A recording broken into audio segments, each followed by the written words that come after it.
So one of the questions that I get asked the most from artists is, how do I improve? Today we're gonna give you 6 habits that every artist should have, or at least you should have if you want to improve. Maybe you noticed that today we have also a very special guest. Please welcome Veda from her channel Sakuraopal. Hi, I'm Veda. I'm an artist from Hong Kong. So on my channel, I do a lot of art things and just videos about my life. I do all types of art, not just drawing, and I also do art help videos. So thank you for having me. Awesome. So let's start with tip number 1, and that is, don't treat it as practice, treat it as a hobby. The number 1 error that I see artists go through when they're trying to improve is that they treat their work as just exactly that, work. And the number 1 key for you to improve constantly as an artist is to treat drawing as a hobby. I mean, think about it. We all start drawing because we love it, not because we have to draw. Suddenly when we try to make this thing work as a profession or as our university studies, then we are putting a lot of pressure on ourselves, and suddenly that drains all the fun out of it.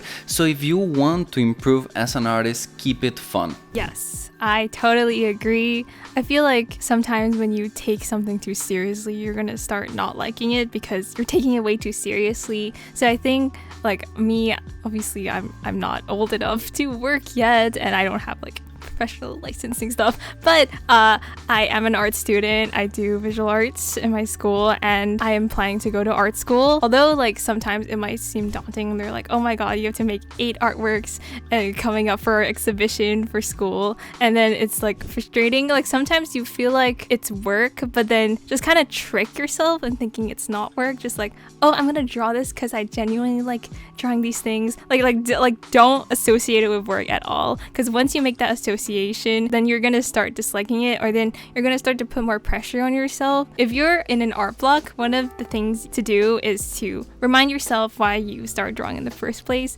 Once I remembered why I like drawing in the first place, like how therapeutic it is, it makes me want to draw more. Absolutely. And if you don't keep it fun, if you don't do it because you love it, that will ruin your growth as an artist and the thing that you loved. So remind yourself of why you started doing it so that you keep in that zone, in the passion zone. Yeah.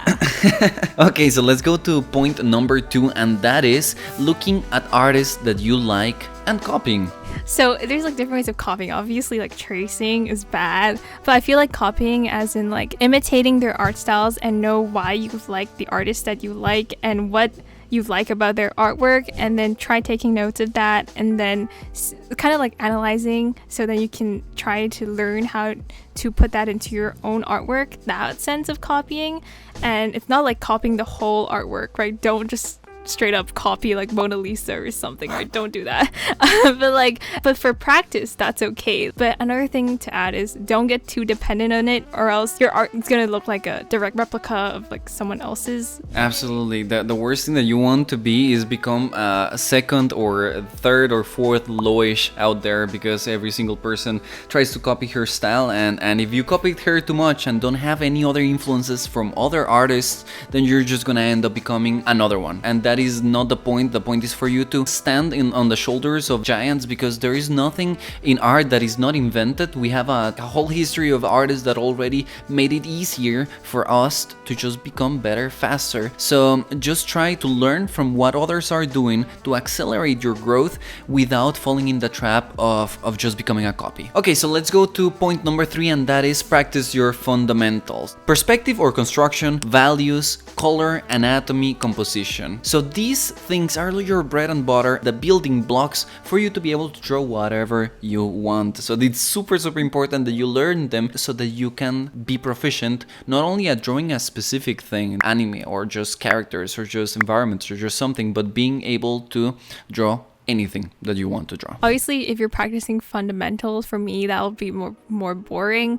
Like for example, like if you're practicing how to like do like the 1-point perspective, then you're just gonna like keep practicing like drawing a dot and then like having lines coming out of that and then drawing buildings. For that will be kind of boring. So like kind of fuse it into elements that you really like. For example, if you like a city from like your favorite show, maybe draw that instead of just making up a random city. Or like if you're practicing shading, like draw like your favorite character or something that you really really like, and then shade that, and that will make it way more interesting. So that kind of leads to the first point of just making drawing for yourself and making it more interesting, so you'll be more likely to draw and practice without knowing that it's practice. Like you know it's practice, but you don't feel like it's practice, so it'll be fun. You're tricking yourself. Yes, that is awesome. I love that advice. So let's go to point number 4, and that is keep a sketchbook. So sketchbooks, that is very very important as an artist. I mean, I myself is a more digital artist type of gal but like for me, I started drawing more in a sketchbook for college applications because sometimes they require a sketchbook, but from that I actually started falling in love with drawing sketchbooks. And I feel like sketchbook is a way to like project your thoughts, and like just anytime you have time to doodle, you can just do it in your sketchbook. And I feel like people sometimes think like a sketchbook has to be perfect, like this page, like oh my god the composition is off, or like oh my gosh she looks so bad, and then I'll like tear this page, and then like at the end your sketchbook will be like 5 pages because there's only like 5 pages that you like. I don't know if anyone else did that, but I used to like tear out all the pages I didn't like, and then my sketchbook would end up like really... I was I used to do the same thing, but sometimes it will if I would rip one of the pages, it would make another one on the other side of the sketchbook fall. So what I used to do a lot of time was just glue them together so that people wouldn't see the ugly drawing. yeah, I did that too, gluing it. No. I feel like another thing of sketchbook is that every page has to be consistent with a style.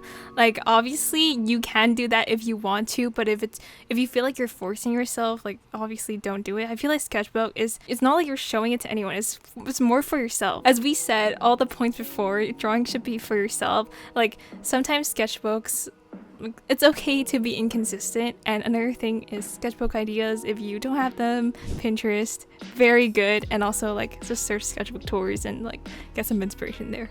That's awesome. I never go through sketchbook tours, but the last one that I saw, it was yours, and I loved it. So actually your video inspired me a lot to make my sketchbook. Yeah, really. So I really appreciate that video. So I agree with what you said. I think that one ingredient that is very important from the sketchbook is that it's just the tool that you're gonna use. Imagine it like it's your portable gym to take around and still draw when you're on a bus or when you're in a line in a bank or something. It's just a little excuse for you to be able to draw when you would otherwise wouldn't. Alright, so let's go to point number 5 is life drawing or study from life. And this should be very obvious, but of course when you're drawing you need to draw from certain references. There are some things that you just don't know how to draw until you learn how to draw them. And the best source for you to learn how to draw is the source of all the drawings, and that is nature. So if you don't know where to start, one of the best advice that I can give you on how to improve is draw from nature, draw from still lifes, go to life drawing session, because it is definitely gonna change the way that you draw and your habits also. Actually, like when I was still young, I didn't really know like what figure drawing is. Like, oh my god, ew, drawing naked people, oh my god, I'm so scared. You know, like things like that. But then like the more I realized that's how you truly become better artists. Like even though I mean like I'm come from like a pretty conservative background, figure drawing is not as common here it is in like America. So like for me, like I was kind of like scared at first, but I feel like once you get into it and realize it's the best way for you to draw and like get all like those, I mean it is kind of scary, like you're just like in a room surrounding one person, you're just all drawing that one person, like that can be kind of nerve-wracking. And you also have a time limit because they go like 5 minutes this pose, 2 minutes that pose, 10 minutes that pose. That again is how you really improve, and also just pushing yourself past your boundaries. Another thing of life drawing, line confidence is really important for life drawing, as in like instead of like sketching everything bit by bit, you kind of have like these bold, more confident strokes. Yeah. Does that make sense? Yeah, it makes all the sense. And that is, I think, because of the time limit that you don't have time to just chicken scratch your way into a drawing. You have to make bold, decisive lines. So live drawing is one of the best ways for you to improve the quality of your line. Mind that it doesn't have to be, of course, just drawing people. You can just literally, when I say live drawing, you don't have to go to a session where there is a naked dude and you paint that dude. It can be anything. You can go to a cafe and just draw people that you have around you, or you can even just grab objects that you have around your table and draw them. Like recently I got this little figurine in here that I'll probably make a video about it, reviewing it, and it's a great way for you to start practicing something related to live drawing without having to go into a room and be intimidated by the whole session and this whole weird thing of drawing a naked dude. Yeah, and life drawing, the good thing about life drawing is that everything around you is life. So technically you can draw anything. Yeah, exactly. And you're like sketchbook and it's like life drawing. So all right, so let's go to point number 6 is drawing mileage points. So I used to take a lot of online art courses, and one thing my teacher always recommended me is to get something he called drawing mileage points, which is just the more you draw, the more you improve. Just draw as much as possible every single day. I mean, like, it's okay if you want to take a break one day, but like just don't treat it like even like a 5-minute like life drawing doodle about like the food in front of you. That, right. That still counts and you can still improve from that. So just really trying to draw every day, and not just drawing from like fictional like fan or anime characters, but like looking at life, as I said in our previous point, because that's how you really improve. Obviously drawing fan art and anime is fun too, but that will not help you improve as much compared to life drawing. Exactly. So what this all means is the last habit that every artist should have is just drawing every day, drawing as much as you can, because the more that you do it, the better that you will become. So it is as easy as that, right? So again, guys, the 6 habits that every artist should have are: 1, don't treat it as practice, treat it as a hobby, looking at artists you like and copying them, fundamentals, keep a sketchbook, life drawing or drawing from life, and drawing mileage points. That's it for us, guys. Thank you very much, Veda, for being here. Guys, if you want to know how to find your art style, you gotta go and check out the video that is down there in the description. It's the one that we made as a collab in Sakura's channels, so go and check that out. Bye